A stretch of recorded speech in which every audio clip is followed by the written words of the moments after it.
ಬಸವನ ಬಾಗೇವಾಡಿ ಪಟ್ಟಣದ PLD ಬ್ಯಾಂಕಿನ ಚುನಾವಣೆಯಲ್ಲಿ ಕಾಂಗ್ರೆಸ್ ಮುಖಂಡರಾದ ಈರಣ್ಣ ಪಟ್ಟಣಶೆಟ್ಟಿ ಆಯ್ಕೆ. ಈ ಸಂದರ್ಭದಲ್ಲಿ ತಾಲೂಕಿನ ರೈತರು IC ಪಟ್ಟಣಶೆಟ್ಟಿಯವರಿಗೆ ಸನ್ಮಾನಿಸಿ ಗೌರವಿಸಿ ಸಿಹಿ ತಿನ್ನಿಸಿದರು.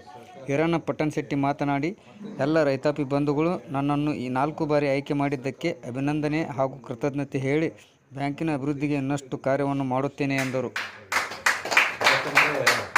ನಾನು ಸತತ ರೈತರ ಸಲುವಾಗಿ ಈ ಬ್ಯಾಂಕಿನ ಅಭಿವೃದ್ಧಿ ಸಲುವಾಗಿ ಸಾಕಷ್ಟು ಕೆಲಸಗಳನ್ನು ಮಾಡಿಕೊಟ್ಟು ಪ್ರತಿಯೊಬ್ಬ ರೈತನಿಗೆ ನನ್ನಿಂದ ಒಂದು ಸಹಕಾರವನ್ನು ಕೊಟ್ಟು ಈ ಬ್ಯಾಂಕಿನ ಸಾಲವಲ್ಲದೆ ಮತ್ತು ಪ್ರತಿಯೊಬ್ಬರ ಸಮಸ್ಯೆಗಳಿಗೆ ಸ್ಪಂದನೆ ಮಾಡಿದ್ದಕ್ಕೆ ಇವತ್ತಿನ ದಿವಸ ಎಲ್ಲ ರೈತ ಬಂದವರು ನನಗೆ ಇವತ್ತಿನ ದಿವಸ ಸಹಕಾರವನ್ನು ಕೊಟ್ಟು ಆಯ್ಕೆ ಮಾಡಿ ಮತ್ತೆ 4ನೇ ಬಾರಿಗೆ ಆಯ್ಕೆ ಆಗುವಂಥ ಒಂದು ವ್ಯವಸ್ಥೆಯನ್ನು ಮಾಡಿಕೊಟ್ಟಿದ್ದಂಥ ಎಲ್ಲ ರೈತ ಬಾಂಧವರಿಗೆ ಇವತ್ತು ನಾನು ಹೃತ್ಪೂರ್ವಕ ಕೃತಜ್ಞತೆಗಳನ್ನು ಸಲ್ಲಿಸ್ತಾ ಇದ್ದೀನಿ. ಯಾಕಂದರೆ ಬ್ಯಾಂಕಿನ ಅಭಿವೃದ್ಧಿಗಾಗಿ ಸಹಕಾರ ಮಾಡಬೇಕಾದಾಗ ಎಲ್ಲ ರೈತಾಪಿ ಬಂಧುಗಳು ನನ್ನ ಜೊತೆಯಲ್ಲಿದ್ದಾಗ ಮಾತ್ರ ಅದನ್ನು ಮಾಡಲು ಸಾಧ್ಯ ಆಗ್ತದಂಥ ಮಾತನ್ನು ನಾನು ಹೇಳ್ತಾ ಇದ್ದೇನೆ. ಈರಣ್ಣ ಪಟ್ಟಣಶೆಟ್ಟಿ, ಅಧ್ಯಕ್ಷರು, PLD ಬ್ಯಾಂಕ್, ಬಸವನ ಬಾಗೇವಾಡಿ.